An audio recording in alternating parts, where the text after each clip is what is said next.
Good morning and good evening wherever you are. This is Ali from USC. Welcome to the series of USC graduate program event, which will help you to learn cutting-edge knowledge in different academic areas and inspire you to think beyond. It's wonderful to see you, our audience. Thank you so much for joining our event today. Today's event is a panel discussion featuring current students of the Master of Science in Biochemistry and Molecular Medicine program at the Chem Medicine of USC.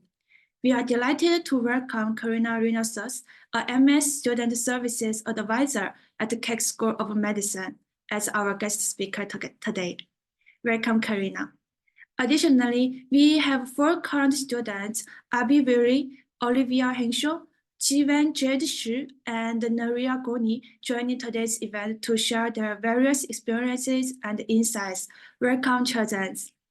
Before starting the speech, dear audience, we will have a 15 minutes Q&A section after the speech, and we will try our best to get as many questions as we can. So no matter you are joining this webinar via Zoom or through our live streaming platforms, you are always welcome to leave your questions in the chat box at any time. Also, kindly remind to our Zoom audience that this webinar will be recorded. So please mute yourself during the presentation for the good webinar quality. Thank you very much. Now, let's start our session. I will pass it over to Karina first.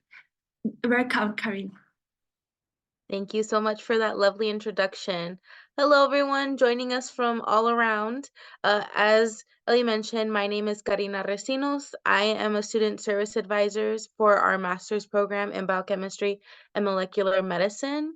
I do have 4 of our current students joining us today.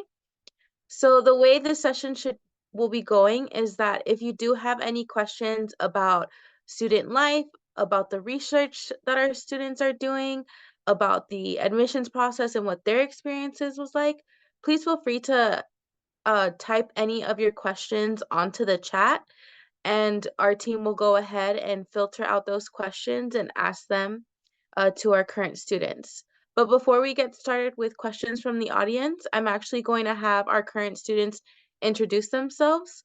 I'm going to have them let us know their names, what year they are in the program, the current research that they're doing, and I will have Jade take it away. All right. Hi, I'm Jade Shi, and I'm actually a first-year student from BMM program. I'm currently working with cardiovascular systems. I'm working on the heart aortic valve in specific. Yeah, that's basically it. And Nerea, do you want to go next? Yeah, hi everyone. My name is Nerea, and I'm also a first-year student with Jade, and I'm working actually at Children's Hospital Los Angeles, so it's affiliated with USC, and I'm working on an ocular pediatric eye cancer called retinoblastoma, and we're developing a liquid biopsy to hopefully find biomarkers that can allow clinicians to give better treatment options to these patients with the disease. Next. Hi, I'm Olivia. I'm a second-year student here in the BMM program, and I do work in Dr. Judd Rice's lab. We do epigenetics, so histone modifications during cell differentiation and how that affects gene regulation. My name's Abby. I'm also a second-year student here at USC. I'm in Dr. Judd Rice's laboratory with Olivia, so I study the same stuff. Just getting some mechanistic insights into how this proteolytic process occurs. Great. Thank you all for introducing yourselves. So I guess we can start kind of with our general question. Why did you choose USC to pursue your master's degree? And anyone can go ahead and get started.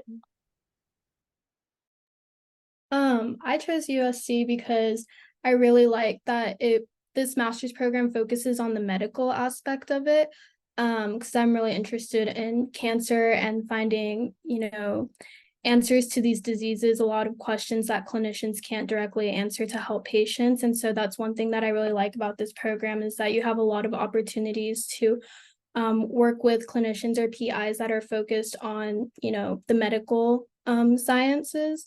And I also like that they have connections. Like I said, I work at Children's Hospital. So I'm interested in pediatric cancer. So that's like a big plus with the program if you're interested in medicine and science in that area. I'll go next. So I chose USC for personal reasons and also for academic reasons, of course. Sorry, my light just went out. So it's very close to where I'm from. I'm from California originally, but more importantly, I chose USC because the program here is super interdisciplinary. I came in not exactly sure what I wanted to study and pursue with regards to research, but because, the curriculum covers so much stuff and there's so many different faculty you can choose from that do different research, it really allows you to get a taste of a little bit of everything and find out what really gets you excited. So I can go from there.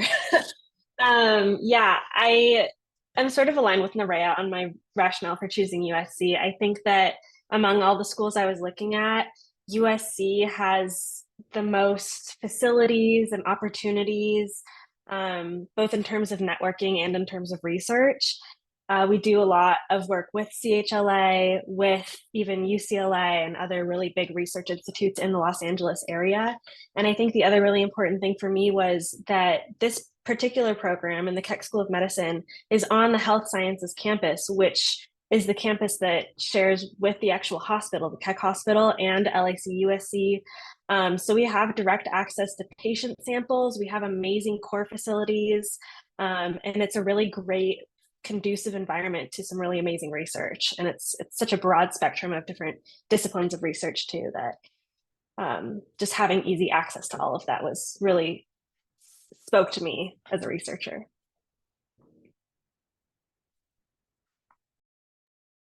Basically, everything they just talked about was pretty good.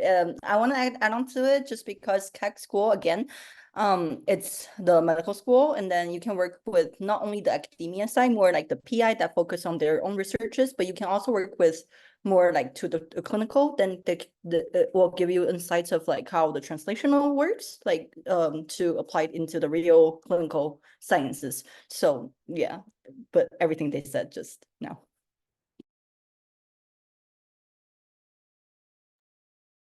Great, thank you. So with being said of finding your PIs and the research that you did, how did you go about finding the PI that you felt was the best fit for you? I will start with this. So my focus when choosing a PI is totally like personality. Like, of course, you want to be interested in the research, but I can tell you from personal experience, your project will change. So you can talk to all these different faculty and see what they're doing in their labs. But, with science, especially when you're doing novel research, things change. And so your approach to answer your scientific questions are also going to change. So for me, I didn't necessarily choose a laboratory just because I thought the project I might be doing was cool. Like, yes, I thought the overall research was interesting, but I was really looking for personality when it came to picking my PI and if we got along at like a personal level. And I think that's the most important thing. I guess I can go next because we have the same PI. Yeah, so Dr. Race is a great mentor. He's amazing.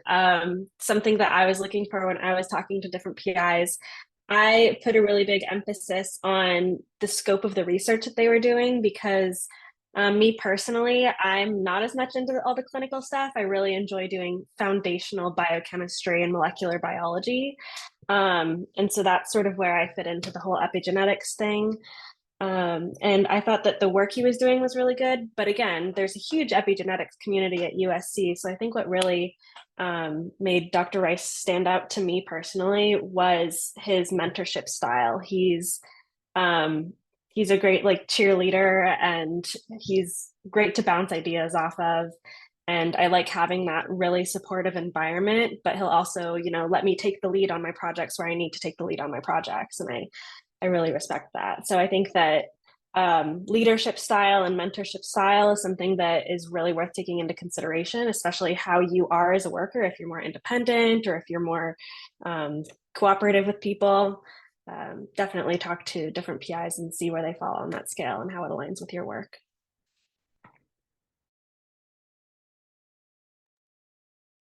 You want to go, Nuri? No, you can go. You can go. Okay, so one thing when I was when I'm looking for the lab was the working environment, something similar, but so like when we actually go into the lab search, we can go talk to the PI for sure, but then you can also talk to the people in the lab, working in the lab, because they're experiencing whatever is going on in the lab, and they can tell you what they're feeling, and then how the entire like working schedules and the lab environment or atmosphere in a sense you can get a sense to. So that has been the most important to me, and definitely there's so many PIs and so many researchers on campus and off campus as well. So yeah, so definitely go dive deeper, and then like they're definitely gonna be like a suitable lab to look for, and then there's yeah, so talk to the PIs, talk to the people, and look for the environment that works for you was my entire experiences. Yeah, I agree with what everyone is saying. I think right now, like since you can't really talk to PIs yet, you can go ahead and like look on the website and the faculty see the research that does interest you, because obviously that's important. You want something that catches your attention. But once you get to USC, I feel like we're here as students, and so you want someone who's going to be like a good teacher, a good mentor, and so you can analyze yourself, like what kind of learner you are, and do you like to be put under pressure? Do you like someone who's kind of guiding you through the steps? And then look into that, because also having a good mentor, at least for me, I think is like extremely important in navigating not just the research, but also like beyond, like when you graduate, like what kind of scientist you want to be, and like gaining all these different experiences. And so you want to kind of look at it not just like scientifically what interests you, but how everyone has said, like personality wise, like you guys will be a good match, so they can give you the best experience at USC.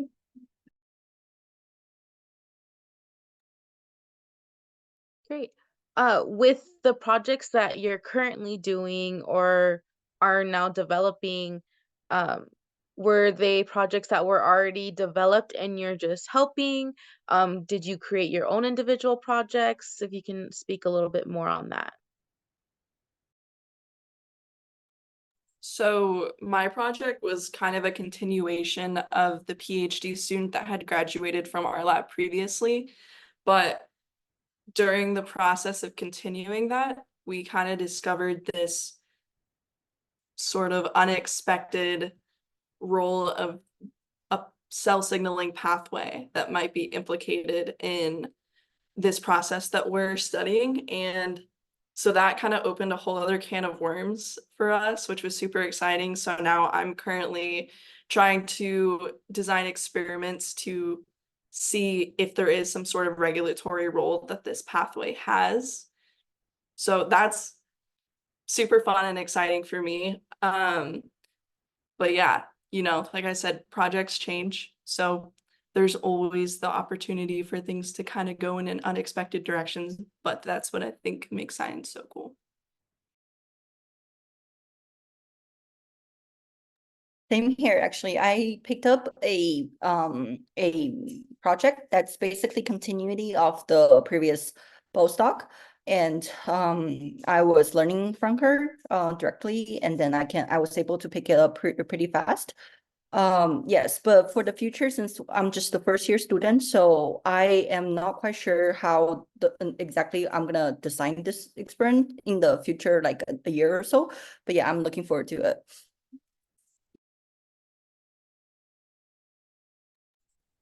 Yeah, same. I'm kind of just taking on what someone else had already started, but they're very flexible, and I think it's a lot of communication. There's a lot of short-term projects, also projects that can be turned into long-term projects if you're interested like in PhD route. So there's definitely a lot of opportunity to kind of cultivate what kind of project that you're interested in. And I think PIs are really excited to have students, so you can definitely, maybe they can give you a framework for a potential project, and you can always give insight into things that interest you. Yeah, I mean, that sums it up pretty well. I also started on a project that my PI had outlined for me. And then from there, it serves as a foundation. So I've brought up ideas I thought were interesting, and we're now pursuing those as projects. And there's a whole different, several branches of research that I've sort of been able to accomplish from that one project. So it gives you that room to like grow and to learn with your research, and your research will evolve with you as a scientist, which I think is awesome.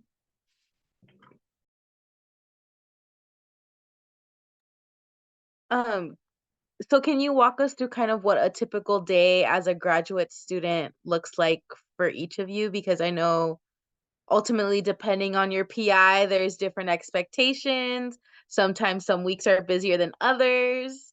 So if you can kind of just walk us through a little bit about how your week may potentially look like for each of you. It always starts with coffee. Yeah, I mean, every day is a little bit different, which is something I just love about science in general, is, you're doing a different thing every day, and it's so much fun. But yeah, different PIs have different expectations for what your workload might look like. That's also something that's really important to discuss with your potential mentors. But for me, I work a solid 8 hours a day, but I get to choose when I come in. So my PI is very much on the like, as long as you get your work done, I don't care when you're in lab kind of side of the spectrum. So some days I'm in 7 a.m. to 4 p.m. I've stayed at lab late if I've gone in late. I think it is kind of one of those things that you get out what you put in. But yeah, I'm all over the place with my work schedule. It's not something that's super set in stone, but I do love that every day is different. But coffee every morning for sure. So my day-to-day is pretty similar to Olivia's. Again, being in the same lab, we just kind of show up when we decide to show up and stay until our work is done. I try to get there earlier since I have access to the building, and then the sooner that you get there and you get your work done, the sooner that you can go home. And for me, I really like to have balance in my life. So when I get home, I have time to actually like decompress and think about the day and what I'm going to do tomorrow. And then I have time to, as much as I love science, I have time to not think about science. Like I like to play guitar, so I always make time for that every day. And then I usually go work out, eat dinner, and then just chill out for the rest of the night. And I really feel like I have a good work-life balance here. And I think that that's super important, especially for, managing stress. And it's very possible to have a pretty regular set schedule if that's something that works best for you. So I'm a fan of my schedule right now, though. And I'm looking forward to it in the second year. So for us first years, it's a little bit different because we're still taking classes right now. We're taking 2 of the courses right now, which is, I think in a sense is a little bit intense in terms of the workload. But yes, we are handling the schoolworks as well as the lab work at the same time. But for me, I think still it's pretty doable. You definitely like talk to your PI and they'll be understandable to like what the situation is. Again, like work-life balance is also important. So like my PI also look into it. So we're having this conversation at the beginning when I start the research. She's super supportive, and then so I can do basically sit down with her, and I think it's Monday. We usually do a one-on-one meeting on Monday, and then we can talk about the schedule this week, and then get some experiment done, and then go to classes and come back if I need to. So yeah, so it will be a little bit different for us first years. Yeah, I think the general consensus with like doing research is the flexible schedule. Like you'll talk to everyone and everyone's schedule is really different. Some people like having a daily routine, other people are going in on the weekends, some people like to stay there all night, some people in the morning. So it's really like very flexible in that sense. For me, since I'm at CHLA, I'm like kind of at different places all the time. Like I take my classes here at the health science campus Tuesdays and Thursdays, and then Monday, Wednesday, Fridays, I'm at CHLA. And sometimes I go do research at UPC. So it's different in that sense that I'm like going to different places and I'm doing different things. So I think there's a lot of diversity. It doesn't feel like every day is the same. And even with like the research you're doing like different experiments. And so I think it's been good in that sense of like every day being different and you getting to choose like what works best for you. Of course, like communicating with your PI, but there's no like in set schedule that you have to follow. It really like you have time to like also do how Abby said, like doing things that are good for you and like outside of school. So there's a good work-life balance for sure. So I do want to hear from our first years first for this next question. How was that transition from undergrad to graduate school for you all? What were the, the difficulties? Was graduate school what you expected? Was it, a little bit more difficult, maybe a little easier than you thought? What did that look like for both of you?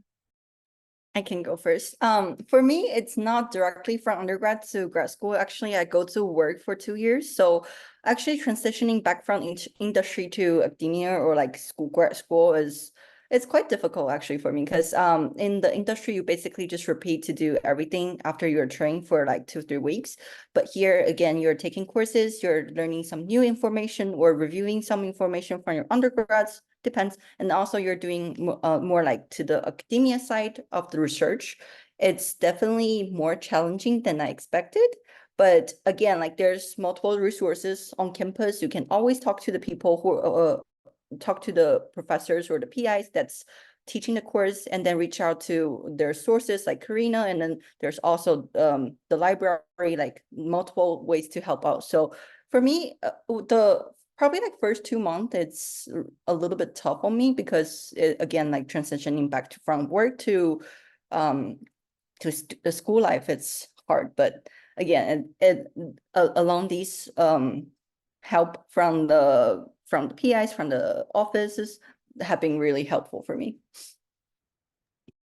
I agree with Jade. Like I remember the first 2 months were horrible. Like I was really scared and I thought the classes were really hard and I thought like all the other people in the class were like understanding everything and I was like, oh my gosh, like I don't know what they're talking about. Like this is really hard for me. And I even remember we were all like really stressed out for the first exam, freaking out. Like we all did like a 8-person study group and like, okay, guys, like we have to study every lecture, like all the details. And then we took the test and we're like, oh my gosh, it wasn't that bad. Like we were freaking out.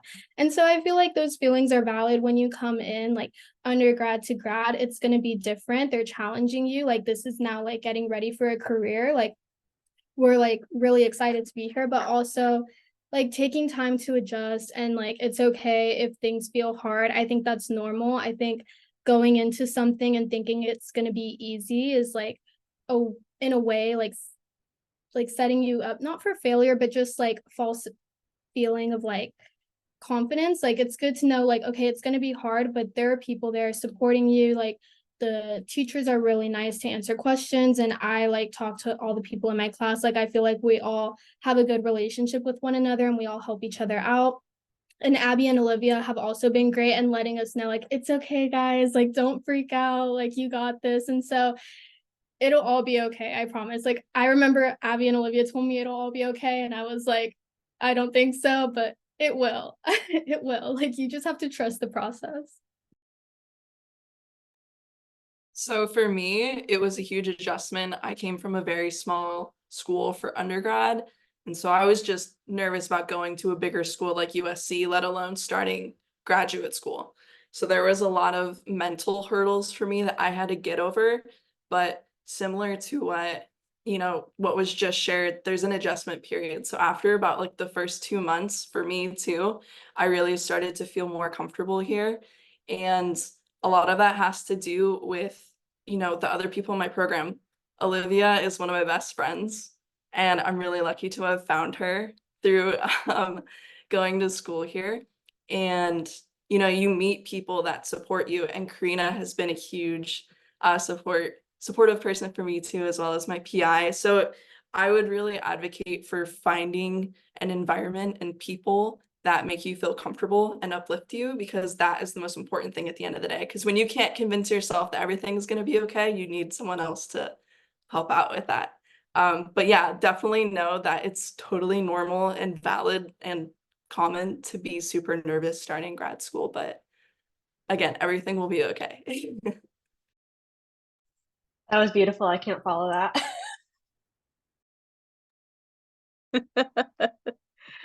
Oh, that's amazing. Okay, so I do know we have some questions from our audience.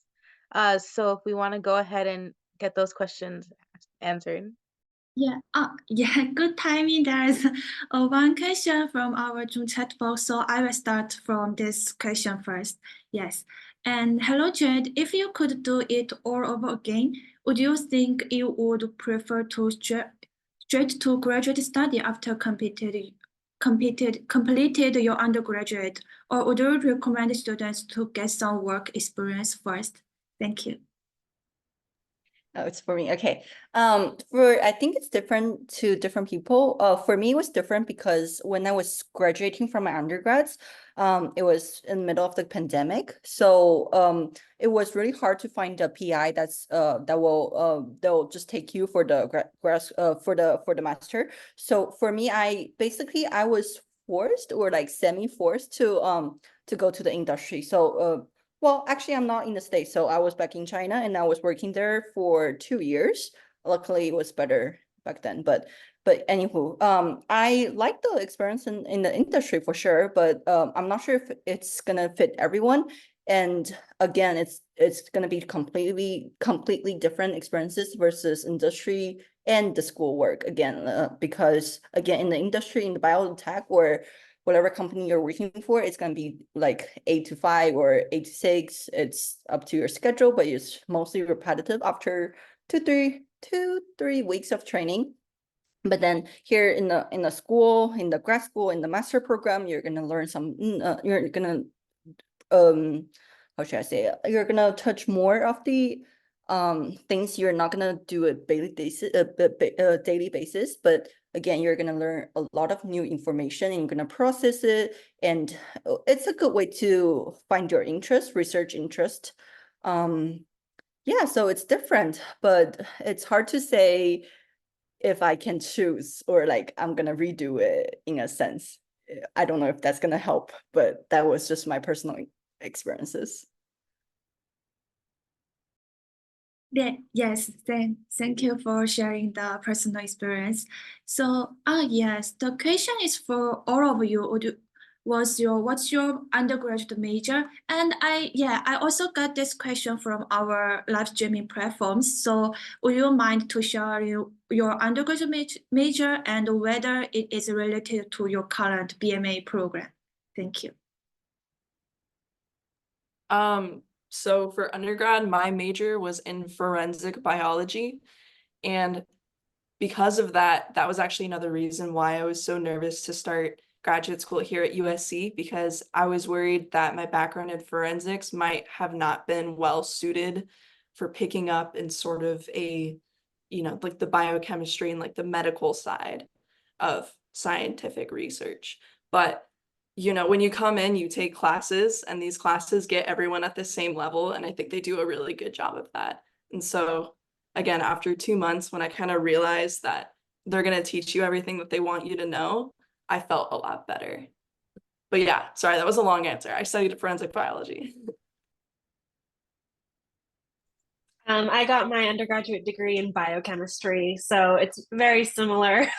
I've known for a long time that I was very interested in this particular science, but a lot of what I learned in undergraduate was very different from the stuff that I've been learning in graduate school. So again, Abby said, those classes bring everybody to the same level. I benefited from those classes. I'm sure everybody else benefited from those classes.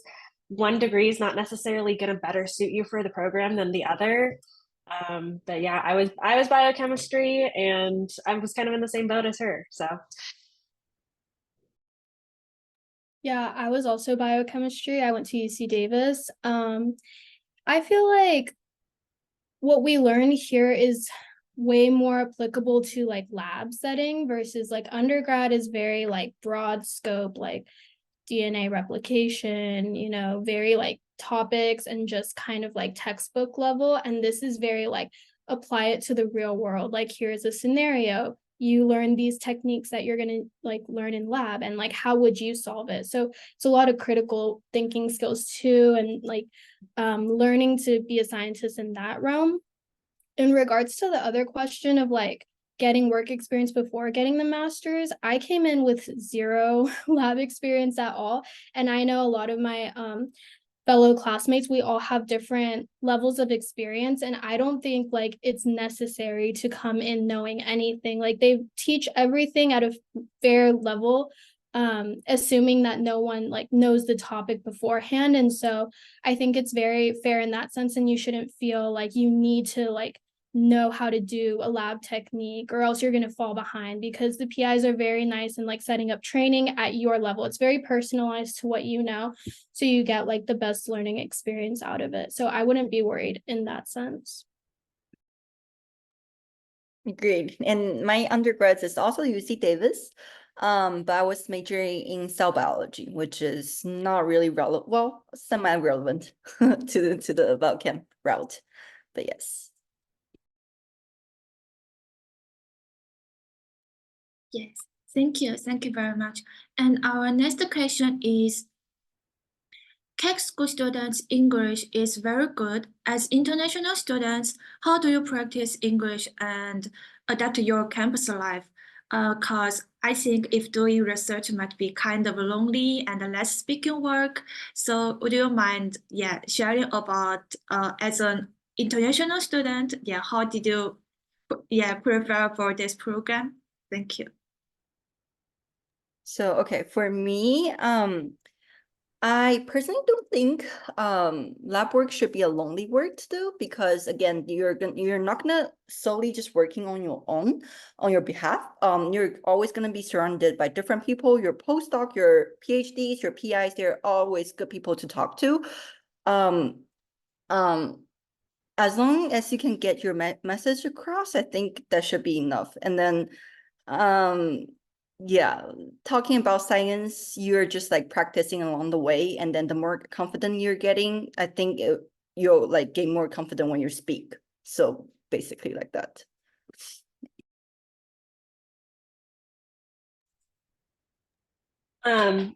Just briefly, I'm not an international student, but I totally agree that research is not a lonely job at all.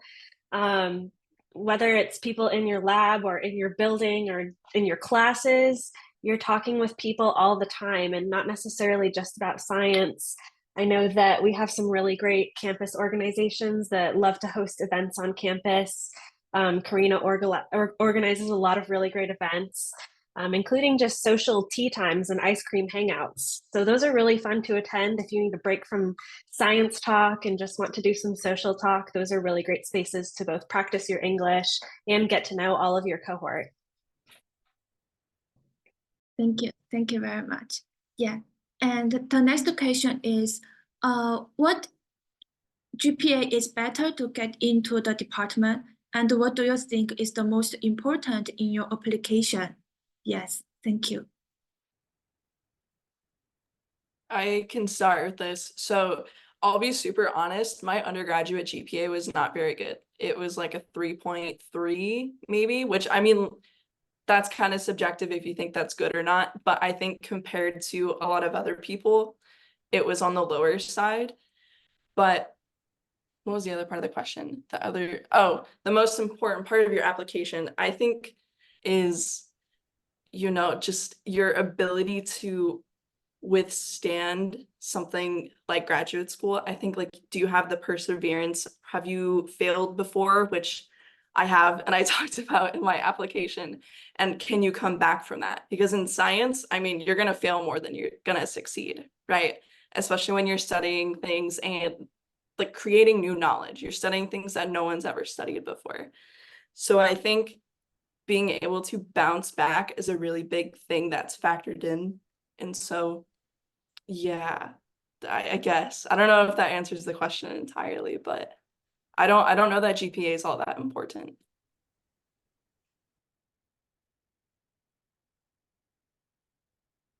Yes, so other Sorry, I was like, really quickly, if I can just add to this. With applications, GPA is important to a certain aspect. You are required to have a 3.0 GPA in order to apply to our program. And then as in regards to what you think the most important part of the application is, I think as Abby mentioned as well, it is extremely important for us to see who you are not only as an individual, but also as a scientist. So if we're able to get both of those aspects out of your application, that is all we can really ask for. I also think that your letters of recommendation are extremely important because these are other forms in which folks you have worked with or other people who have seen you in a scientific setting can kind of really speak to how you would do in a graduate school setting.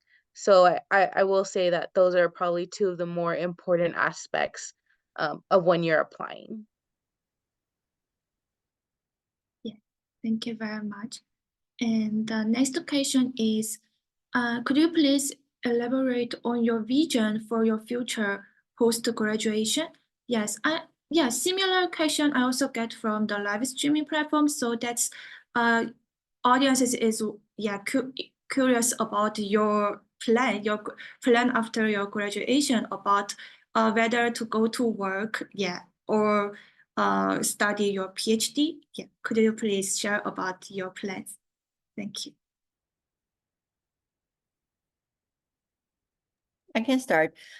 For me, because I was mentioning that I came from a 2 years background in the industry already. For me, again, the transition was really terrible. Like the first 2 months is horrible, so I don't want to go through it one more time. That's why, for now, or probably like 95% chances, I'm gonna go for the PhD route, and I am hoping that I'm gonna hopefully like stay in the same lab and then work on the same subject. So that's for now, yes, PhD. I'm also kind of on a similar route. I mean, I'm in my first year and I really want to take the summer integrating and going full time to the lab to really kind of figure out. But based on what I'm doing right now, I really love like my lab and my research that I'm doing. So I do see myself going to PhD, but I know a lot of our classmates, some of them are interested in finding biotech jobs after, others do want to do PhD. So I think you take some time to kind of settle into grad school and see like what your interests are. Like if you really like what you're working on, maybe you want to like continue on to the PhD, that's totally an option. They have PIBS program here and you can continue your PhD working in your lab, or maybe like you realize, okay, I want to go into a biotech job, and then you can talk to your PI, maybe getting like hands-on experience on a lot of like popular lab techniques that will make you a competitive applicant. I know like cell culturing, or maybe learning like a specific technique during your master's program. So you can find connections after to get a job once you graduate from the master's. So there's lots of options in that sense. Just real quick, I think it's also important to acknowledge and be open to the idea that what you want to do when you start graduate school might change by the time you're done with graduate school. I came into the master's program convinced that I was done with school and I was just going to go into industry after. But then I ended up just falling in love with research, which sounds kind of lame. I'm sorry, but it's true. And I just finished up, going to all my different PhD interviews, and I'm at the tail end of that now. And it's really exciting, and I feel really well prepared to enter this next chapter. Yeah. So I will be staying at USC for my PhD. I'm wrapping up my second year, so I'm almost finished with the master's. But I can sort of hit this most recent question as well. The BMM program in particular offers this really nice segue into the PIBS PhD at USC. They've just introduced a brand new track called molecular medicine that has been sort of designed for BMM students to really easily transition to that PhD, because we already have a lot of the classes done. And me personally, I took the path of direct admit, so I'm staying with the PI that I have right now. I'm staying on the projects that I'm doing, and I'm expanding on a lot of my master's research, and that's going to turn into my PhD project. So there is a really great way to go from your BMM master's to the PIBS PhD at USC. And this is definitely something that you want to talk with potential mentors and PIs about if they have the capacity financially and just the bandwidth to be able to take you on as a PhD student after your master's. So if that's something you're interested in, definitely talk to your PI about it. But yeah, there is that opportunity for direct admit into the PIBS program, or you could apply to PIBS without direct admit as well. But I don't know if there's any particular advantages that way. Karina might know more about that. Yeah, I can speak a little bit more about kind of that pathway into the PhD program. So I do see that there's a question. Are there any advantages of USC master students applying to PhD in USC? So we kind of started already talking about it. We just recently introduced what's known as MED, PIBS PhD program. So the PIBS PhD program is an umbrella program. So there are a total of now 6 or 7 PhD programs under one umbrella program. And so what's great about that is that you do just do one application and you have access to all those PhD programs. What Olivia is talking about in regards to quote unquote direct admit is you do still have to apply to the program and you do still have to be accepted into the program, but it is direct admissions into a lab. So she is currently with Dr. Judd Rice and she will continue her PhD program in Dr. Judd Rice's lab. And what's great about the MEd PhD program is that, as she mentioned, a lot of the classes that you have already taken in your master's program will already be transferred over to your PhD program as well. So you'll receive credits. So you'll essentially come into the PhD program as an advanced student because you won't have to worry about a lot of the core courses that our first year PIB students have to take. You'll be able to now move on to program specific PhD courses. And so that also gives you a little bit more of allotted time to focus on the research and hopefully get, a little bit done a little bit more quickly. But as always, research can kind of be a bit, up in the air. Sometimes you're never really sure which way it goes. So it's really just going to be dependent on the project that you have and the data that you are able to collect. So that's kind of a general gist. If you are interested in the PIBS PhD program, they do hold information sessions as well, and you are more than welcome to, take a look at them and see and attend those information sessions, and they can give you more information on that as well. I feel that the atmosphere among all of you is very harmonious. So can you share the relationship between cohorts or alumni and the help you provided or get from them? Yeah, thank you. I'll start it off. Oh my gosh. I am so grateful for the tea time thing that happens again, it happens at the first 2 months of the fall semester, which we basically sit down with the second years and some teachers and also Karina is always there. So we basically just talk about things going on in life and then how struggle we are with our courses the first semester. And Abby, Olivia, they have been humongous help for us, emotionally, and I don't know, emotionally it's good enough, but still I am really, really grateful for that. But then still, since we're in lab now, there are people like the second year BMN students, as well as previous students who entered the PIBS, but also graduate from the BMN program. I was able to talk to them as well. So I can receive advices from if you want to go again to the PhD level, or just general talk or chit chat, whatever. It was good. The vibe is really good here for sure. Building off of that, I think it's really important to also be aware that the environment here in this program is not competitive. It's very collaborative. You can go to anyone and you can ask them a question. And in my experience, everyone's been always super helpful. And it's like that whether you talk to your peers or other PIs, faculty, just anyone. I've never had to like feel embarrassed about asking a question. Just everyone's here for the right reasons and we all want to do science. So it's a really good place to be and I really enjoy it here.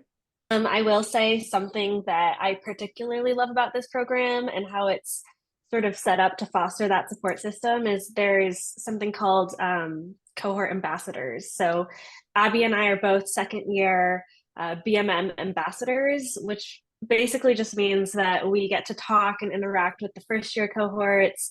They ask us questions all the time about classes, about homework, about life in general, or things to do in Los Angeles. So it's great to have those designated people to contact if you do have any questions. I love talking to all the first years. It's one of my favorite things. But I think that having that set in place is a really great way to be able to connect with different people in the BMM program. And then also, yeah, Jade was saying like tea time and all of the other events that are set up where we just get to kind of hang out and mingle.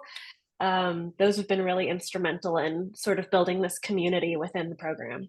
Yeah, I agree with what everyone was saying. Like, even within our own cohort, like it's definitely a smaller cohort. It's not compared to like undergrad classes where there's like 50, 100, 200 people in your class and you don't really know anyone. Maybe you know like 2 or 3 people. Here, like we all know each other's names. Like I'm not afraid to go up to anyone. Like we all talk to each other. We all like ask how we're doing in lab, how like life is going. So it's not like you feel alone. Like everyone is very nice and we're all welcoming. And again, like the ambassador thing is a really great resource to have, and just like someone telling you like, oh yeah, like you have this test coming up and like first years are freaking out and they're like, don't worry, you got this, like it's not that bad. Like it definitely helps knowing that someone just took it and having that reassurance. So I would definitely take advantage of that.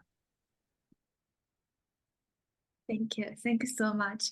Yeah, and the next question is, LA is a great city. Let people yearn for. And would you mind to introduce and how do you spend your spare time? Yeah, spare time in LA. What's your favorite things in LA in this big, wonderful city? Thank you. One of my favorite things about Los Angeles is that there's just so much diversity here. There's so much really good food. There's so many opportunities to experience different cultures. And I think that that's super interesting. I really like going to museums and going on hikes, and there's plenty of that around here. Also being from California, I can advocate for other areas that are nearby, but you could go to for like a weekend trip or a day trip. Like you're not too far from Santa Barbara. If you like surfing, you can go pretty much anywhere on the coast of Southern California and get good surfing. You can go to San Diego. There's just a lot to do here, obviously. And like I mentioned earlier, there's good work-life balance here. I actually feel like I have the time to go and explore and do these things. And oftentimes when I do them, I'm doing them with friends that I've made here. So, but yeah, lots to do. It's great.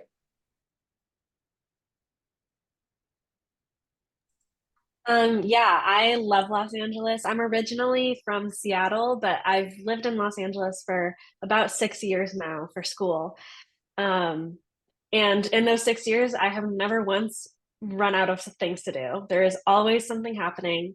I really love going to concerts. LA is a great place to be if you love music and going to concerts because everybody's going to stop here on their tour.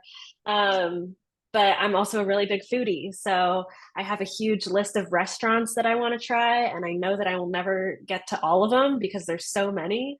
But just being able to experience, some of the world's best tacos and the world's best dumplings and the world's best, everything from all sorts of cultures is amazing. I love being able to do that all within a 30-minute drive or so. So that's one of my favorite things.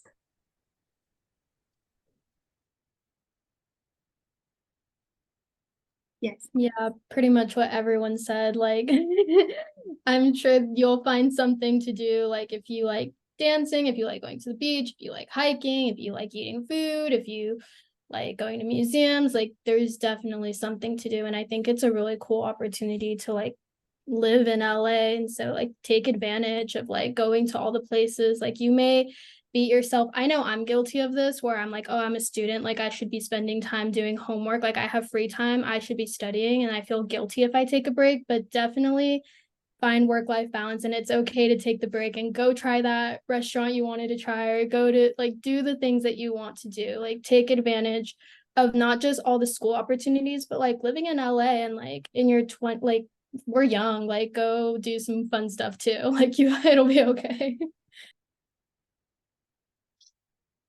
I don't have anything to add on to it. We're young. We're living in LA, right? I'm born and raised in Los Angeles, and I still haven't done everything that Los Angeles has to offer. So there's anything and everything you can possibly imagine out here. We are a little quirky, I will say, but I definitely think that's one of the best parts about it as well. We are starting to run out of time, so we have enough time for maybe one more question. Is there Uh, anything that you see? Yes, maybe we can have one, two or three, one or two questions from our audience also. Yeah, and but someone asked because you have mentioned PI many times, but some audience can understand what the exactly PI means. So could you please explain about it? Yes, thank you. Yeah, PI just stands for principal investigator, and those are the professors who lead labs. So when you join a professor's lab, that professor is your PI or your principal investigator. It's just lab shorthand that we use. Thank you very much. And do you mind to share what are your favorite courses in BMA program, or what courses do you want recommend to the potential students, and about the reason? Thank you. One of my favorite classes was the very first class that you take when you get here, and it's Toolbox. And initially, it's very overwhelming because they're throwing a bunch of stuff at you and you're just starting grad school for the first time. But Toolbox is named really well because that class gives you a bunch of tools to pull from later on in your studies and in lab. That's where you get to learn about all the different lab techniques, and you also get basic just conceptual knowledge as well. But yeah, my favorite class was Toolbox. So like as a first year, you don't really get, it's not like undergrad where you get to like choose when or what classes you want to take. There's kind of a set curriculum of what you have to do. So the first semester you have Toolbox, which is what Abby was talking about, and you have foundations in biochemistry or something like that. So one is very like critical thinking skills, which is like the Toolbox class. You learn about a lot of different lab techniques and how to apply them to answer different like real life scientific questions. And foundations is a little more structured like undergrad, where you're learning about different molecular processes and stuff. And so they're different in that sense depending on what kind of learner you are. Like if you like to learn like critical thinking skills, Toolboxes, in my opinion, was a little harder because it's different from undergrad classes. It was like a different way of learning, and foundations was more kind of structured similar to undergrad. And then in these two classes, you have like different lecturers coming in. It's not like one set professors. So maybe like the overall course, like it's hard to say this course was your favorite, but you'll have like a favorite professor that came in and like a favorite topic. And so it's different each week, and like you'll get a lot of different like learning experiences in that set.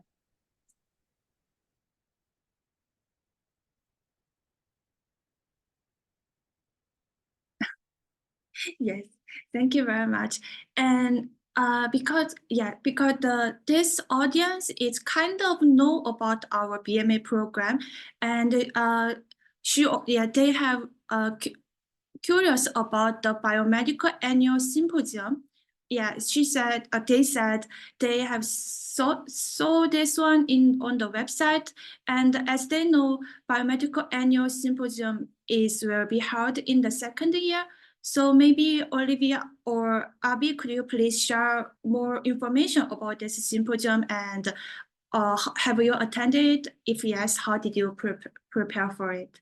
Thank you very much. Karina, is this the same as retreat? It's the retreat. Yeah, Okay. we're talking about the It's the retreat. retreat. Sorry, we Yes. call it BMM, the BMM retreat, not the BMM symposium. But yes, that's Yeah. what they're referring to. I figured it was probably the same thing. Yeah, so every year the department hosts an off-campus retreat. This year it was in Palm Springs.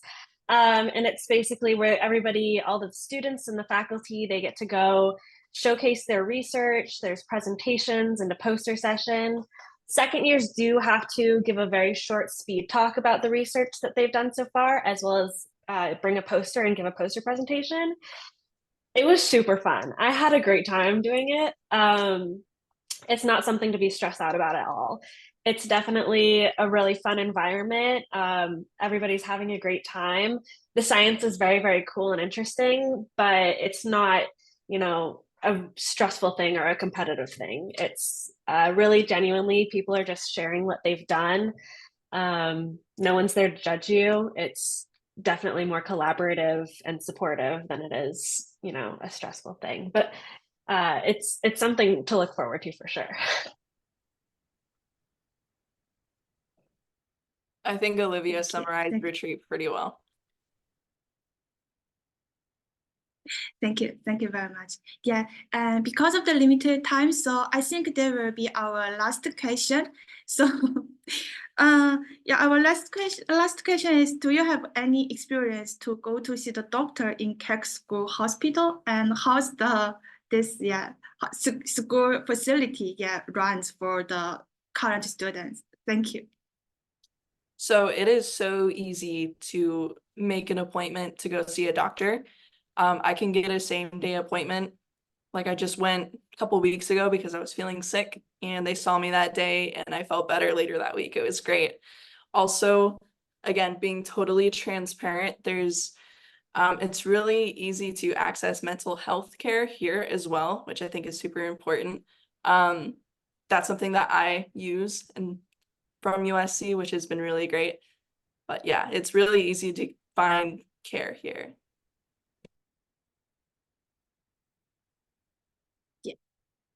Thank you very much. Yeah, so thank you for the kind and detailed sharing and the experiences. It's all because of you sharing the personal and also the academic experiences very, very kindly. Yeah, thanks for all of you. And yeah, for the last part of our section, could you please give some advice or suggestion for our potential students or the audience who are interested in BMA program? Yes, thank you. Maybe perhaps we could start with Karina. Thank you. Oof. I mean, I would actually like to hear what our students think first. I mean, for me, it's very, cut and dry. So I can go last, but let's have our students give their answers first.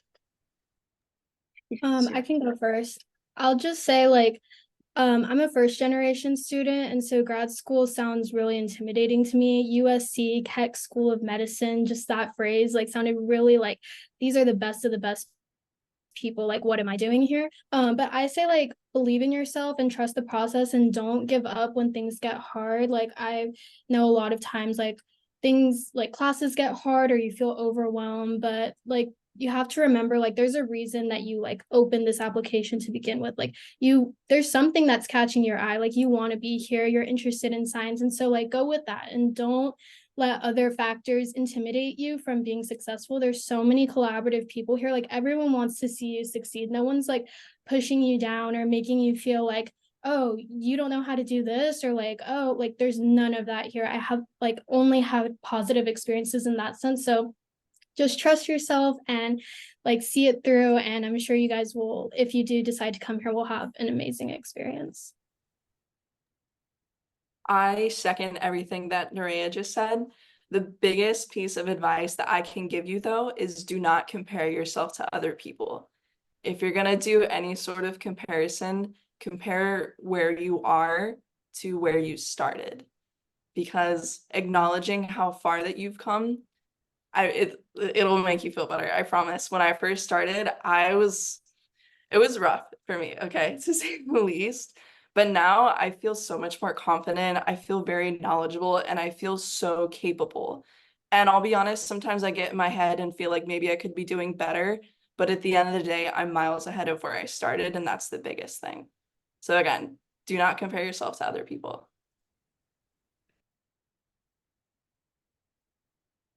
Let me go.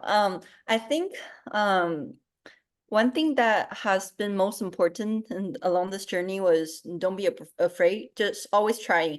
So no matter if you encounter any problems, any questions when you're doing some hard work or like just from the lectures, go to the professor, go to the PI, go just ask them, and they're not going to judge if you ask any kind of question. They're gonna be very kind and very helpful to answer your questions. And don't be afraid, don't be intimidated by those knowledges. And always your cohort, your entire BMM is really supportive. So don't be afraid to talk to them, go reach out, and then you'll find so many things are like, there's our open gates. You'll be fine. Yeah. Yeah, I think going along with all of that, like graduate school it's a place to learn more than anything else. And don't get caught up in minute details. Make sure that you take time to recognize yourself and your growth and your progress. Your mental health is really important. Make sure to take care of that. But I think that my biggest piece of advice would be, to live with passion. Everybody I've met here is so passionate about science, about their hobbies. It's really, really inspiring. And I think that just surrounding yourself with those types of people, whether it's a graduate school or whether it's somewhere else, is so important to be able to live a fulfilling life and love what you do. And I think that that's just in general about life is one of the most, important things. Yeah, I cannot agree more with anything that everyone's saying. Biggest thing, use your resources. There's so many resources here at USC. I am a resource, your PIs are a resource, your professors are resources, our BMM ambassadors are resources, your cohort members are resources, and obviously there's all the other health and wellness resources that we do have on campus that you should be using. On a more logistical note, if you are interested in applying to our program, start getting your letters of recommendations lined up. Start looking at what our application looks like. Our cycle is still open. If you're interested in just looking at what our application looks like, I encourage you to do so. Take a look at what those the short answer prompts are. Those are something that I definitely think are extremely important to look at as well.